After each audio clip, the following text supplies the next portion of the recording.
Okay, good to see everybody. We're going to start right now, hopefully. So welcome to the Bhagavatam class. So, we're going to chant Jai Radhamadhava first. Can everyone hear me? Yes? Just Yes, sir. okay. Hare Krishna Gurudev, Dandavat Pranam. Okay, very good. Very good. Hare Krishna, Maharaj. Accept my obeisances. Jai Gaur Hare. Accept-me bendiciones. Estoy feliz para verte. Después antes muchos años. Okay, so let's chant. Jaya Radha Madhava Kunja Bihari Jaya Radha Madhava Kunja Bihari Gopi Jana Malapa Girivardhan Ahuti Gopi Jana Malapa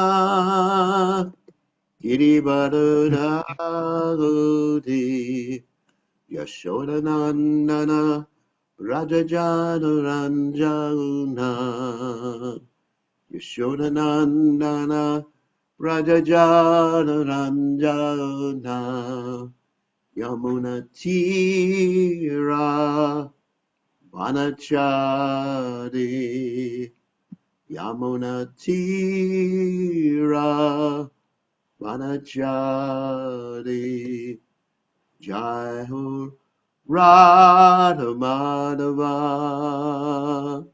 Kunya Bihari Jaya Radha Madhava Kunya Bihari Gopi Jana Malaba Girivardhan Hati Gopi Jana Malaba Girivardhan Hati Yashodanandana Rajajana Ranjana Yashodanandana Rajajana Ranjana Yamuna Tira Vanachari Yamuna Tira Vanachari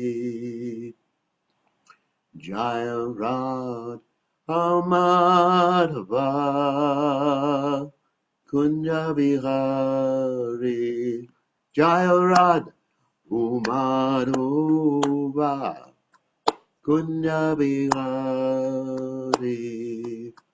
Gopi Jana Malaba Girivardhari Gopi Jana Malaba Girivardhari Yashodanandana Brajajana Ranjana Yashodanandana Rajajana Ranjana Yamuna Tira Panachari Yamuna Tira Panachari Jai Radha Madhova Kunya Bihari Jai Radha Madhava Kunya Bihari Jai Om Vishnupad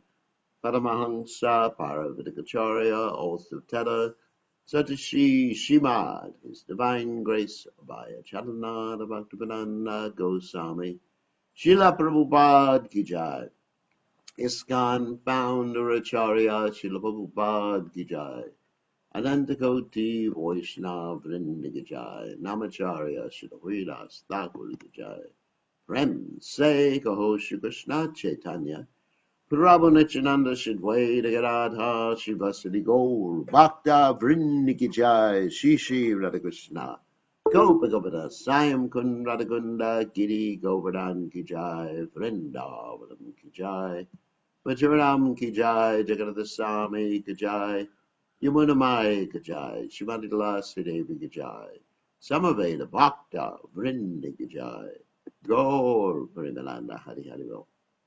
All glories to the assembled devotees. All glories the assembled devotees. All glories the assembled devotees. All glories to Shri Guru and Gauranga. Srila Prabhupada Ki Jai.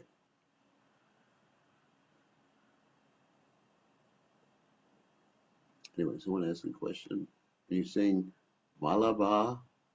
Is it another variation of Malava? No. Munatira Vanachari Jairada Madhava Gopi Janavalabha. No, I said Balava. I guess it's just like the internet doing something there. It's not Gopi Janavalabha. Balava. Sounds similar. Okay. So,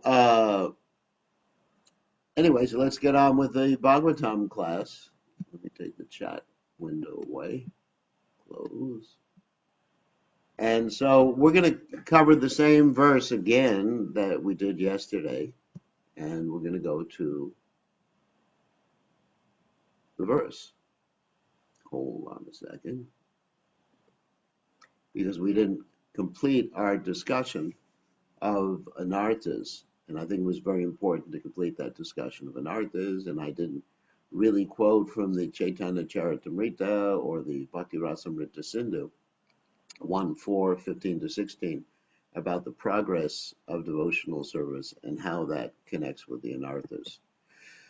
So now we are going to read the Srimad Bhagavatam verse again.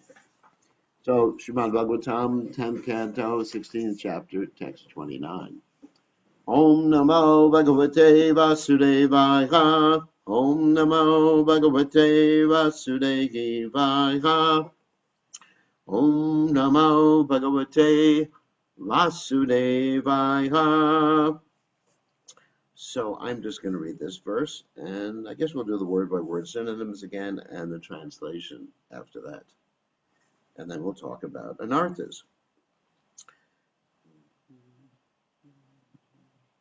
Tasyat shivir garalamudva matashirasu yad yat samunnamati nishvasato ruchochai richan pananu namayam babuva pushpai prabhujita kivega puman purana takshak shivir garalamudva matashirasu Yad yad zamunan mataki nishvashvatsito rushochai richan pananu namayam babuva pushpai prabhujita kivera puman purana Adashyakshi virgaralamudva matashrasu yad yat zamunamate Nishvasato rushochai richan vananu numayan namayam babuva pushpai prabhujita giveha puman purana. Okay, and then the synonyms. Dasha of him akshibiyu from the eyes, garalam, poisonous waste, Unvamata, who was vomiting Surashu among the heads, Yat, whichever, Samun Namati would rise up, Nishvasata,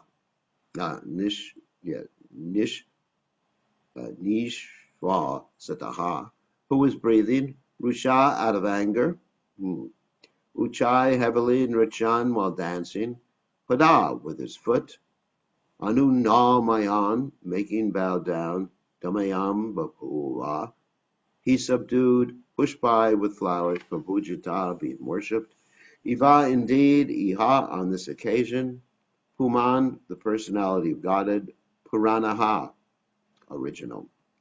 So translation. Exuding poisonous waste from his eyes, Kaliya would occasionally dare to raise up one of his heads, which would breathe heavily with anger.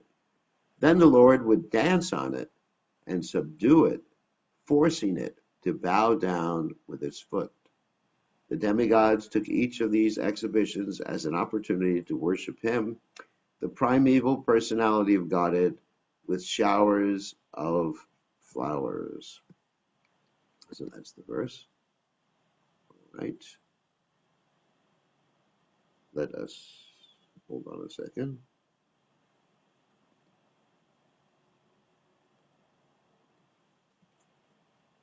All right, so we'll go back, stopping the share.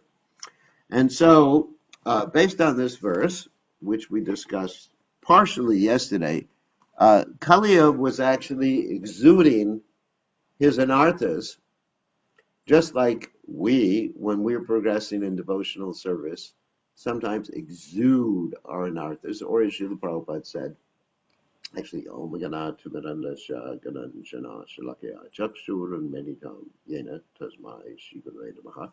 Just like Srila Prabhupada said, when one is cleaning the room, then the dust flies up, or when one is making ghee, the example we gave yesterday, the impurities rise to the surface. And when the impurities rise to the surface in devotional service, we become aware of them, and it makes us humble. It makes us understand what level of devotional service we're at. As I mentioned yesterday, that until one comes to the platform of a Shakti, one should not think about what their spiritual identity is in the spiritual world. A Shakti means complete attachment to Krishna and complete detachment from the material world. And we're going to be describing these different stages of advancement in devotional service so you can see what stage you're at depending upon which anarthas you still have. That's one way of ascertaining. I mean, there's other ways of ascertaining what stage you're at in devotional service in terms of other symptoms. But let's talk about this particular subject matter now in relationship to anarthas.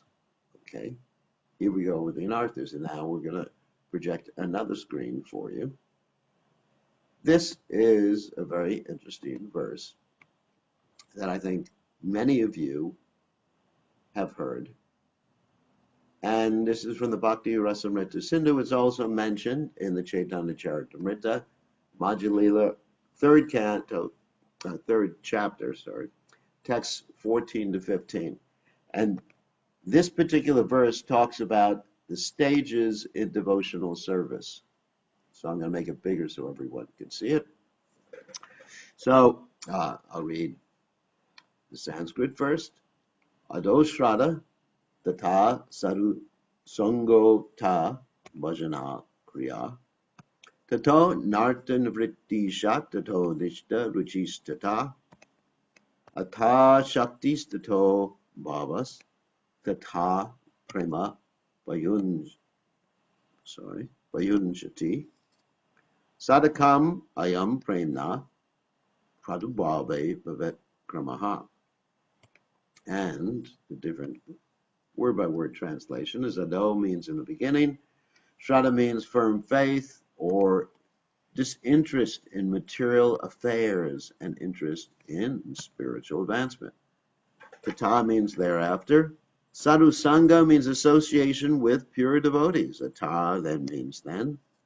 Bhajana Kriya means the performance of devotional service to Krishna, which means surrendering to the spiritual master and being encouraged by the association of devotees. So that initiation takes place. So that's Bhajana Kriya. It also means performing the 9 processes of devotional service, which are not mentioned here. Tata, thereafter. Anartha Nivritti.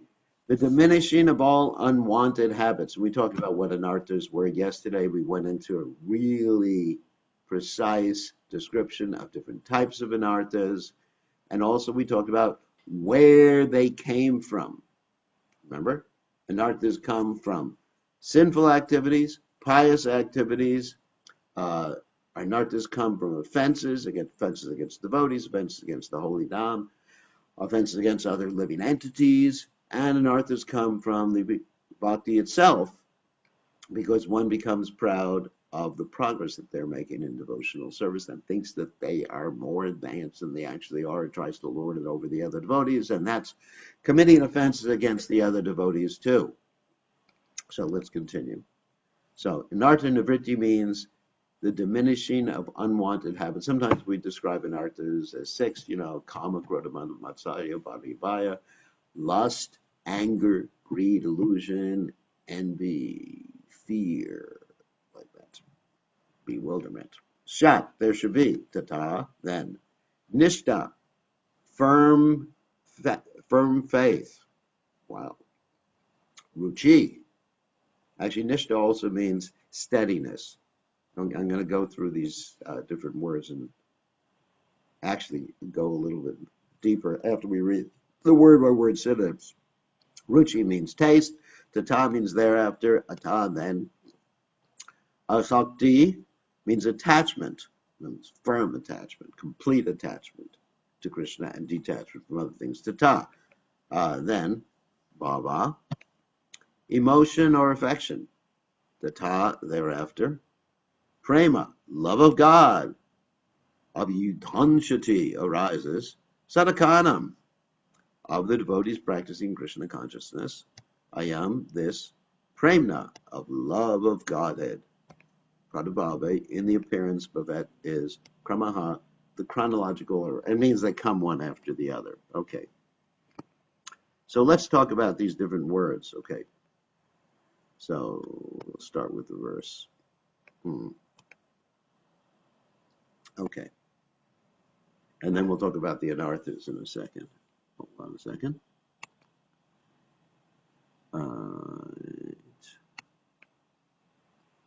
Okay, first we'll talk about ado. So ado means in the beginning. That means when you first come to Krishna consciousness. And then the second word here, shraddha. So shraddha, actually, it's an interesting word, and it can be understood in different ways. It basically means firm faith or faith, but it's composed of two words, shrak and da. Da means to give, shrak means one's heart. It basically means that one's heart is convinced about Krishna consciousness, or at least there's some preliminary interest in Krishna consciousness. So when one has that interest, as described in the Chaitanya Charitamrita, Brahmanda Brahmate Konna Paduvan Jeev Guru Krishna Prasadi Boy, Bhakti Lata Beach, then one is sent into the association of devotees and gets the Bhakti Lata Beach. And one gets attracted to associating with the sadhus. Of course, a sadhu is actually one who is absorbed in the sat aspect of the Lord, the internal aspect, rather than the temporary nature, nasato vijate bhavo, na bhavo vijate sataha, ubiyarapi drishto antas, tani chanvas tatvadashavi. He's one who sees the truth, because he understands the temporary things are actually not so significant, in one sense unreal, and the permanent things are the reality that he's interested in. Okay, so what does he do when he associates with the sadhus, sangha, like sadhu sangha? I'm sure you've heard about that before. Like they have festivals called sadhu sangha. So sangha means, it's like together. It also means complete. Like you have sankirtan, which is basically the same root, from the same root. Sankirtan means together chanting, or congregational chanting, as Prabhupada would describe it. and also it means complete chanting, absorbed chanting. So one really becomes determined to associate with those who are advanced in devotional service. And when you associate with them, you do something called bhajana kriya. Bhajana kriya means the process of devotional service. Kriya means the activities of bhajana. And beginning with devotional service in practice, then devotional service in ecstasy, and etc., and then pure devotional service. Of course, the devotional service in practice is divided into two categories. That is the Vaidhi, according to the rules and regulations, and Raganuga when one actually becomes spontaneous. But Raganuga actually is a very high platform, as we're going to describe in a few minutes, that Raganuga means that you're actually on the platform of a Shakti, because in Raganuga Bhakti, you actually become attracted to a particular resident of Vrindavan and you follow in their footsteps. So that's very high. So you may think, oh, I'm on the platform of Baba, I'm on the platform of Prema. Well, got news for you. Actually, you may be on the platform of Baba Rogue.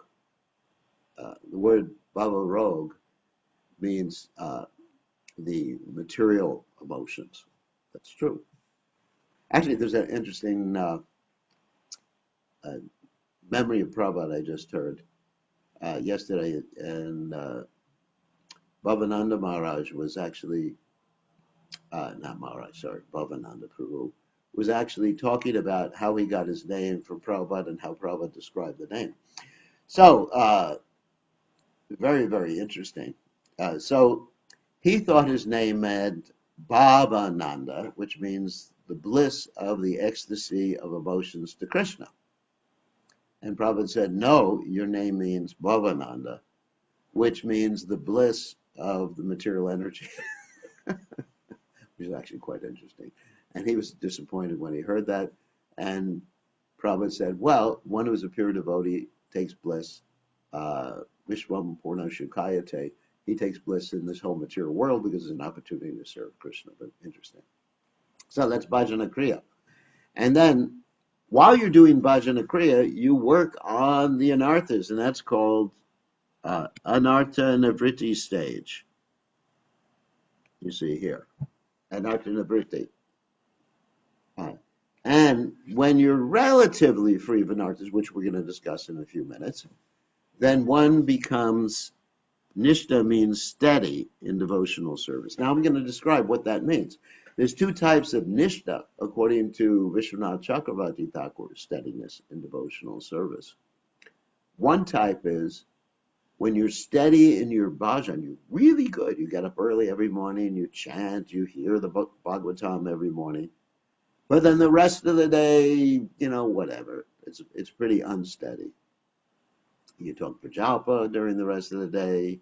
You do some nonsense things during the rest of the day. That's one type of nishta. I mean, it's good. It's not bad.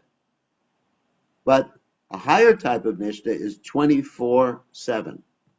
What I mean by that is 24 hours a day, 7 days a week.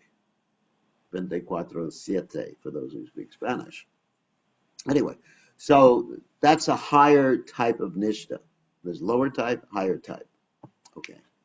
And then after nishta, then you come to the platform of ruchi. Ruchi means you get a taste. I mean, we all have some taste. I mean, maybe a shadow attachment or whatever it is.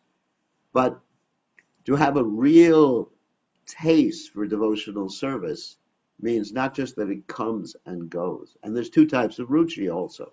One type is that you actually have a taste when the person giving the class or the person who is chanting does a nice job, has a very melodious voice, or is very charismatic. And you don't have such a taste when the person giving the class or giving the chanting is chanting out of tune or not so charismatic. So, but the higher level of ruchi is when you have a taste, regardless of the let's say, the external aspects of the chanting or of the Krishna Katha.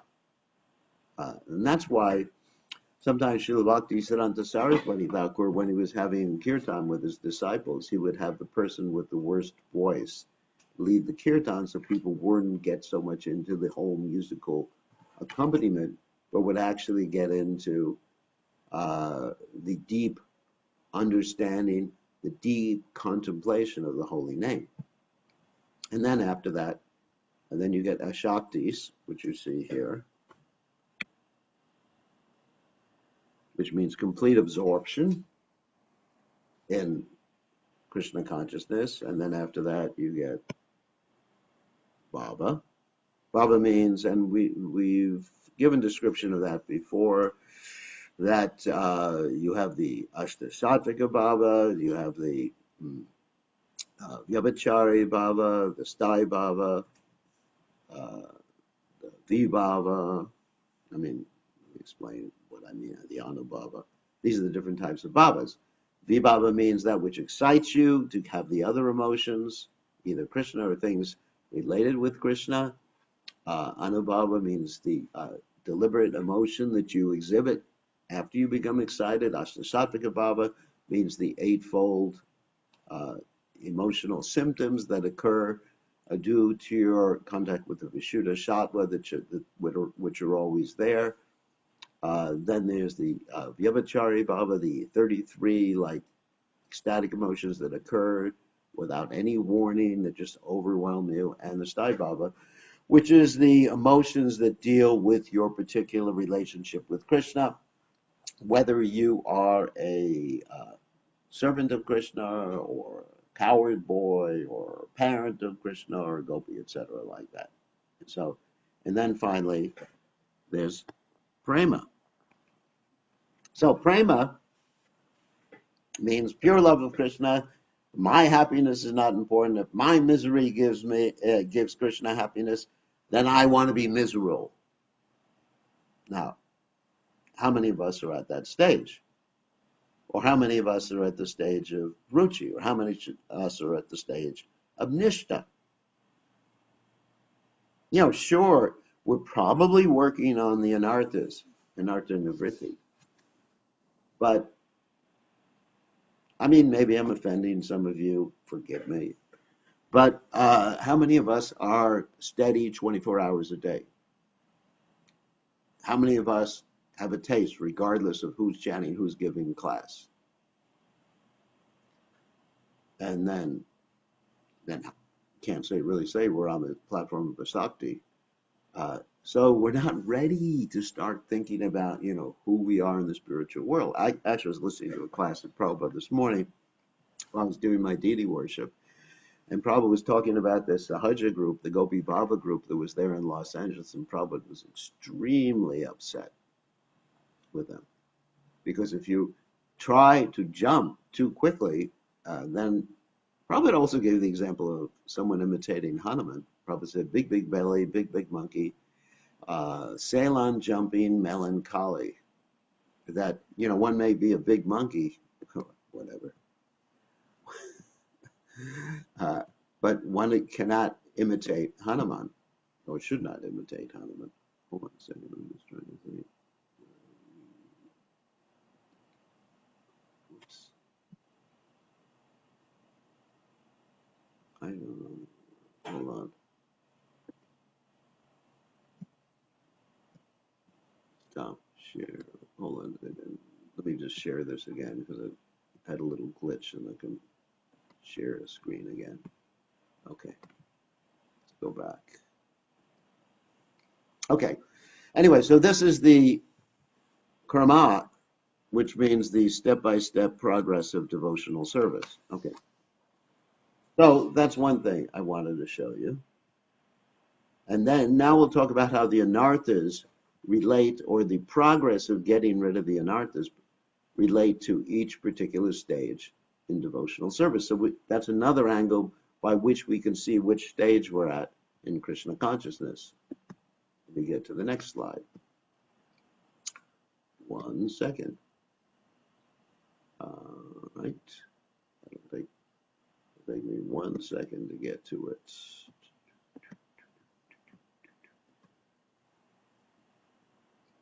Da, da, da.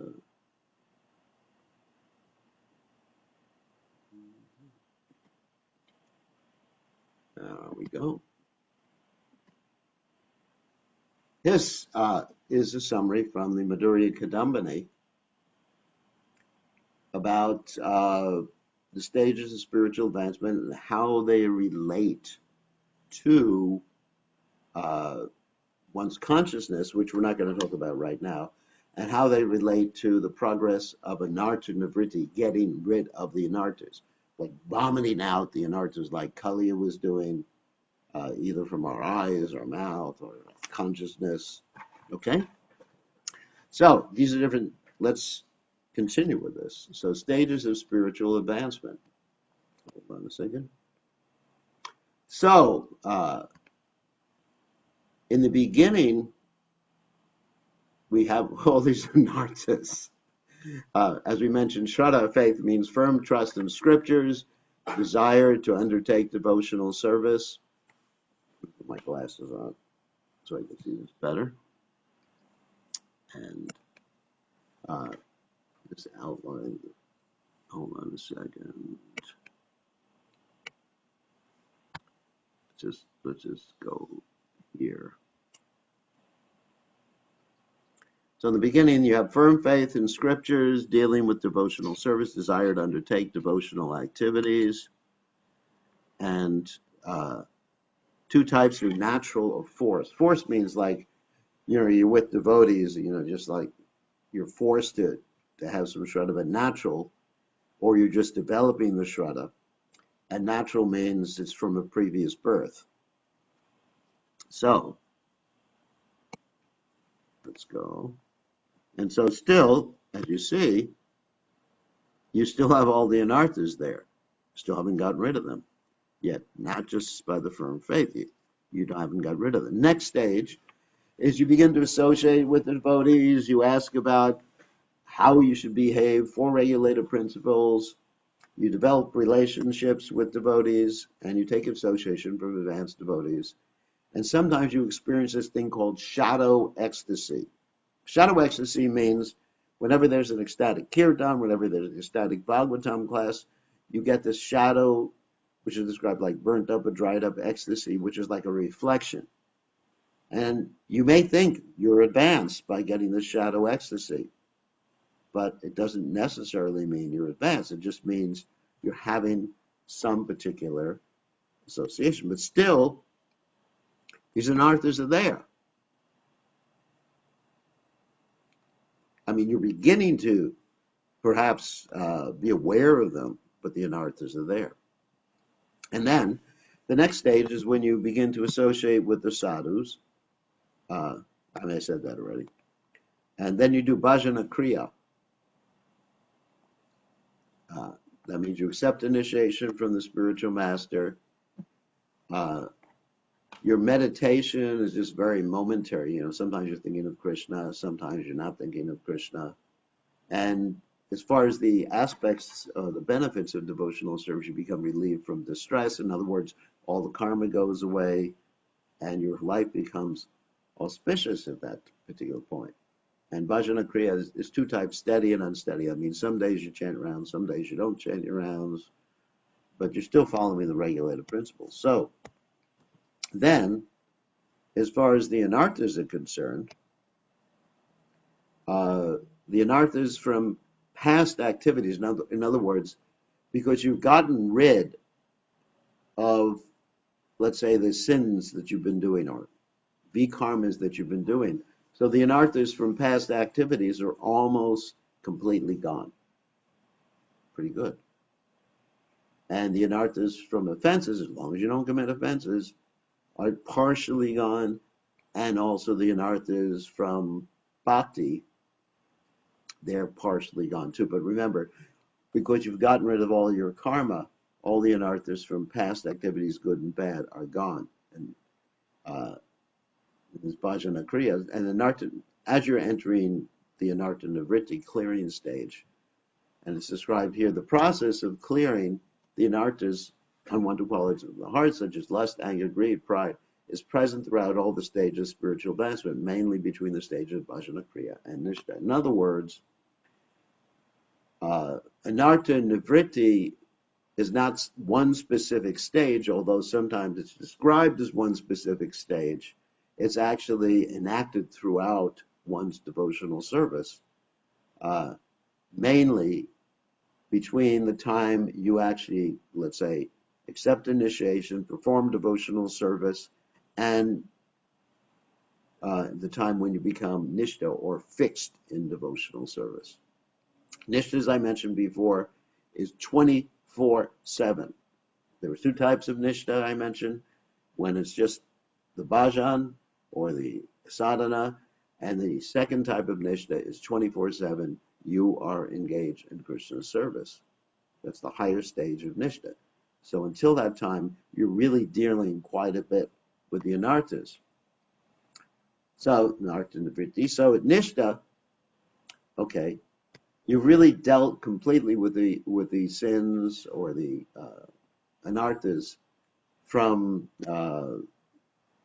sinful or pious activities, and you pretty much dealt with the anarthas from pervasive means. You pretty much dealt with the anarthas from offenses, different types of offenses, because nishta means you're fixed, and you pretty much dealt with complete. Now, complete doesn't mean absolutely gone. You're going to see that in a second.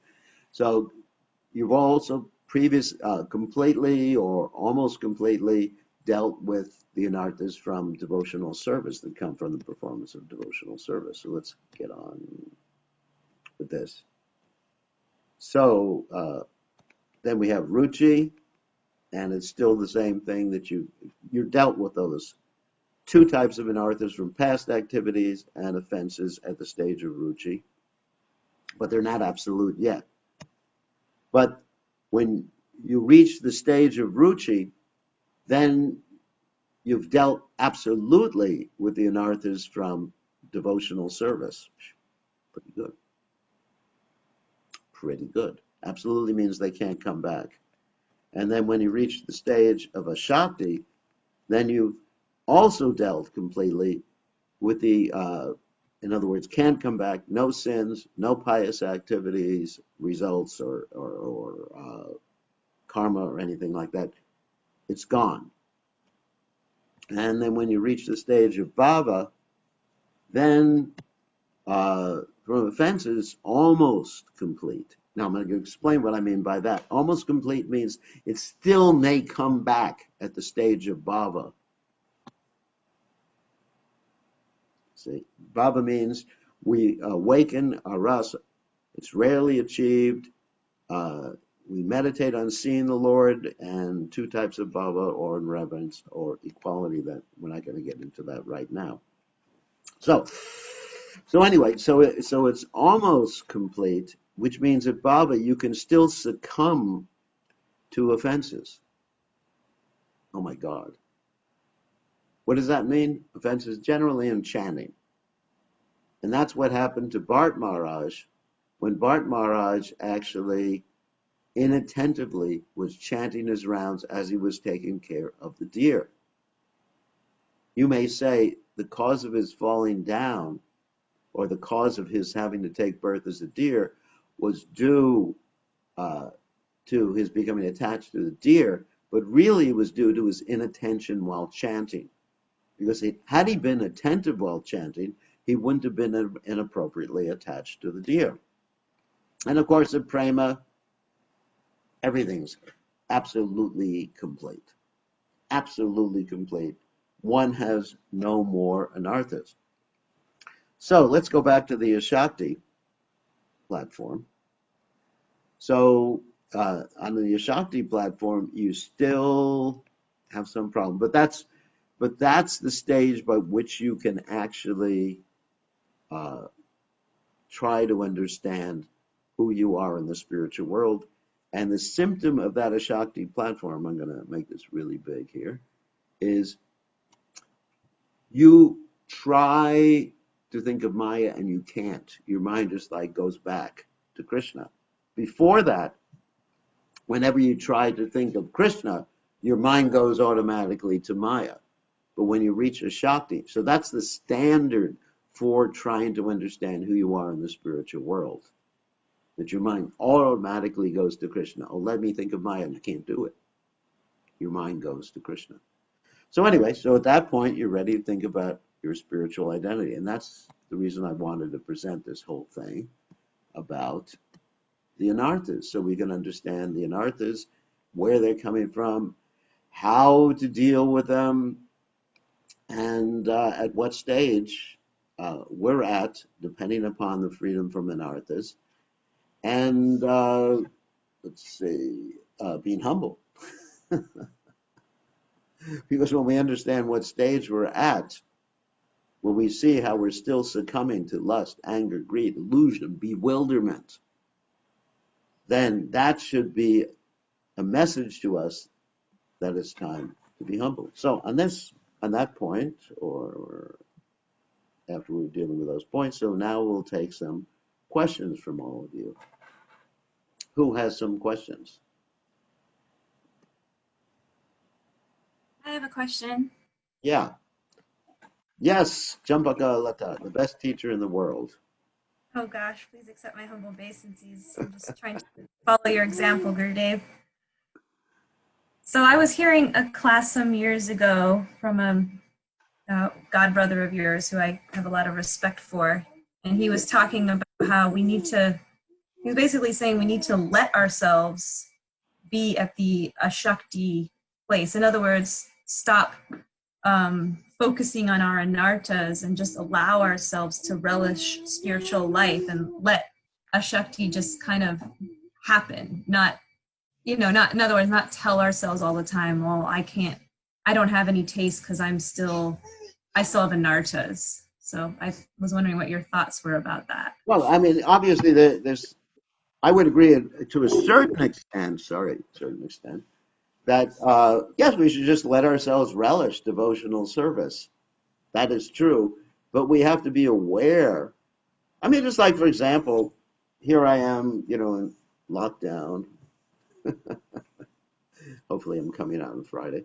So here I am locked down, and I'm relishing my life and everything like that. But, I noticed there's some dirt on the floor. I'm still relishing.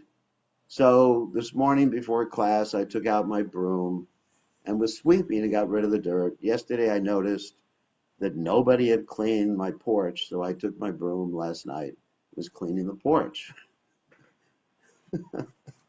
And I was enjoying the cleaning process too. So the point is, when one sees an anartha, it's not that you get depressed and start meditating on the anartha. It's a challenge. You actually enjoy dealing with it because it's for Krishna. It's an offering to Krishna. Just like when I'm cleaning the floor, because hopefully it's an offering to Krishna, but it's an offering to my deities who are sitting there watching me give class right now. So I'm enjoying that. Why would Vishwanath Chakravarti Thakur and these other acharyas and certainly Rupa Goswami talk about offenses, talk about different things like that, and about Bhakti-Rasamrita Sindhu, unless it was meant for us. I mean, the discussion on anarthas is not meant for pure devotees. It's meant, why all this analysis is not coming from me. It's not coming from my little tiny brain. It's coming from the acharyas. And so, why? For us, for our benefit. Why does Bhaktivinoda Thakur talk about different things in his songs? He also mentions the progress of anarthas, but why does he talk about the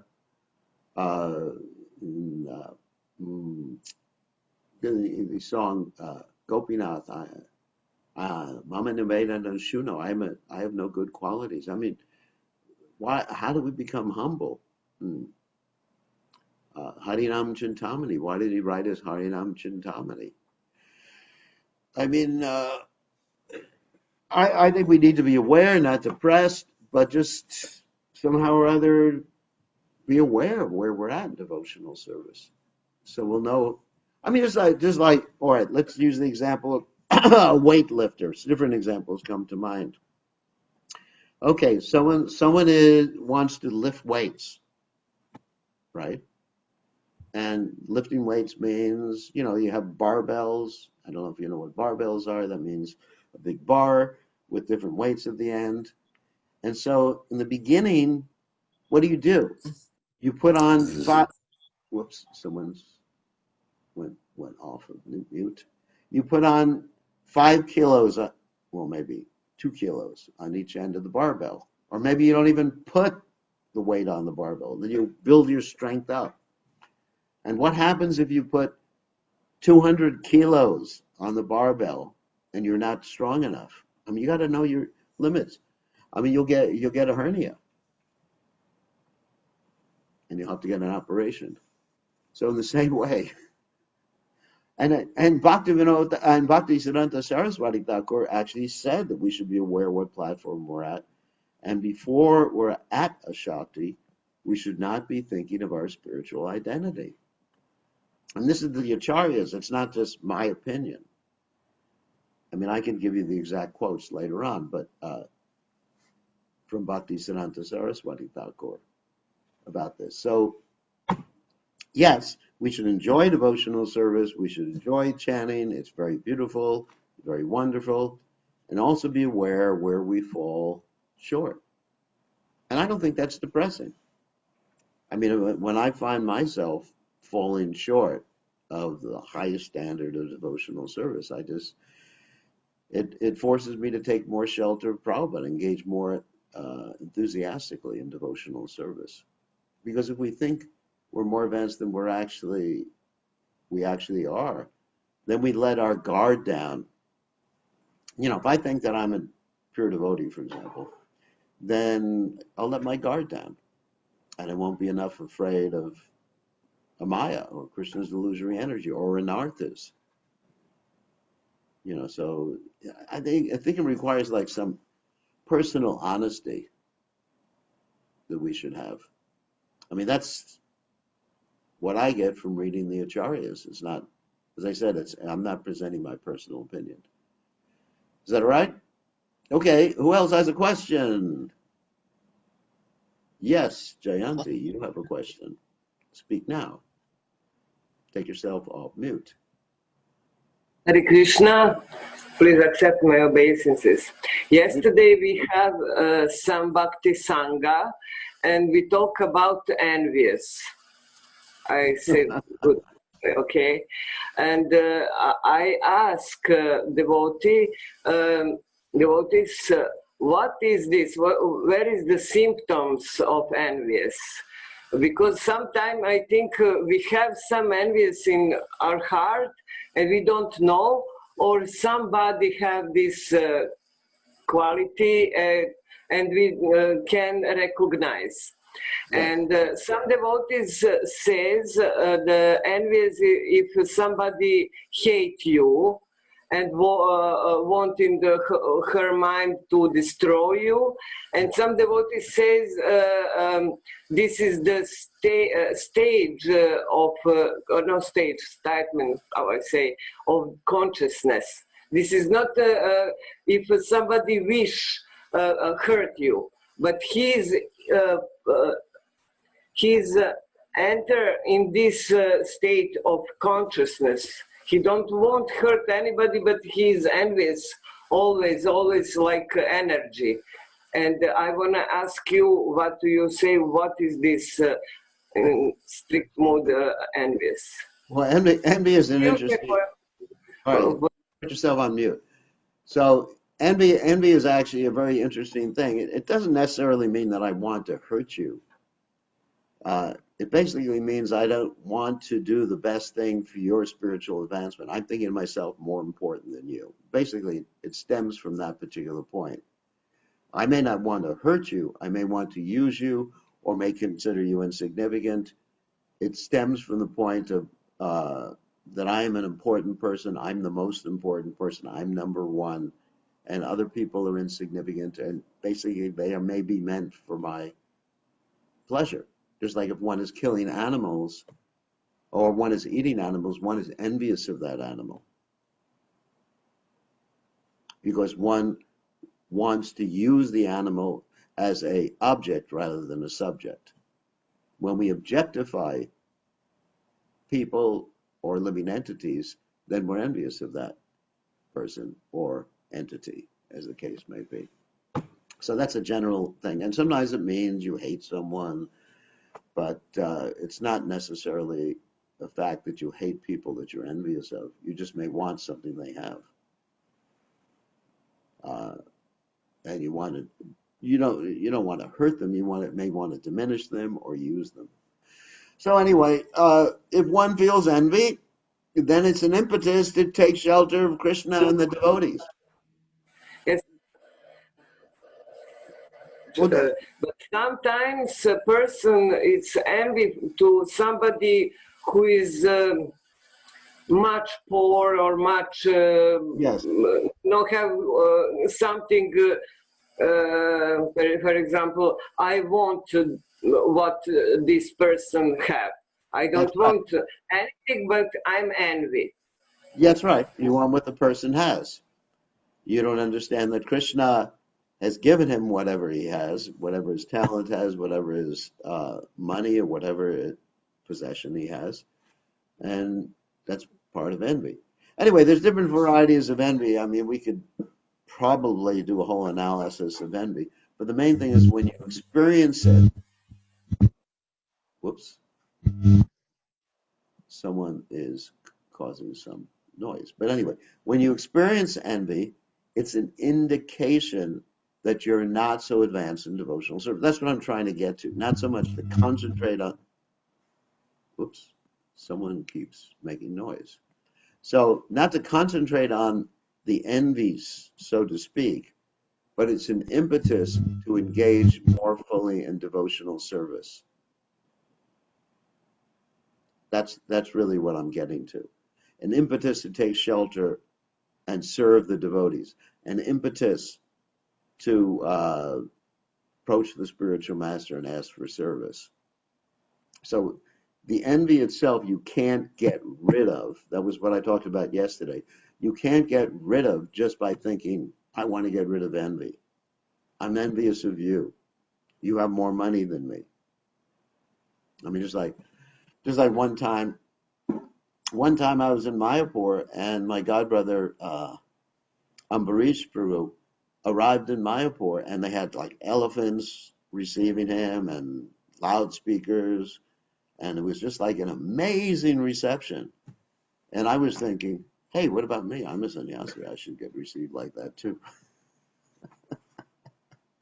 So then I understood, oh my God, Maharaj, you have a problem. So you better chant more enthusiastically. But you can't get rid of that sort of envy by being aware of it. But being aware of it is an impetus to actually do bhakti. Bhakti purifies the heart. Cheto darpanam marjanam.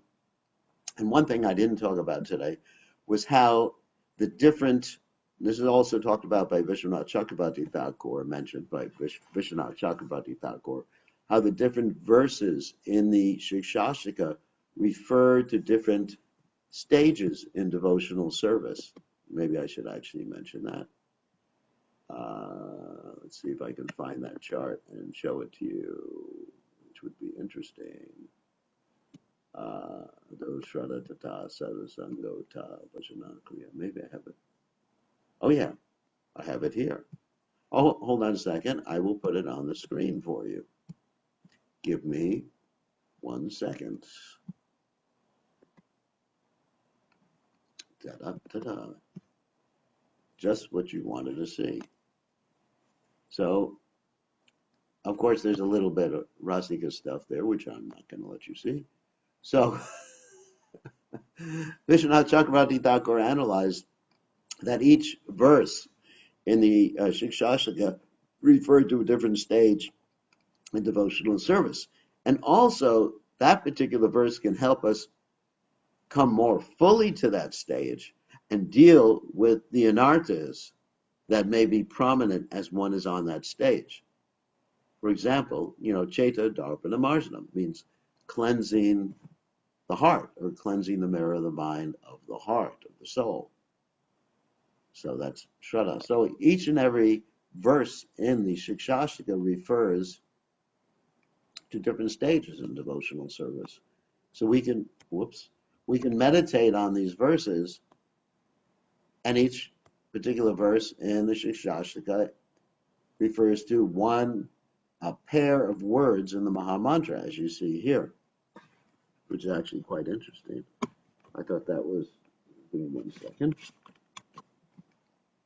I thought that is actually quite interesting. Like you see, Hare Krishna, and then Krishna Krishna,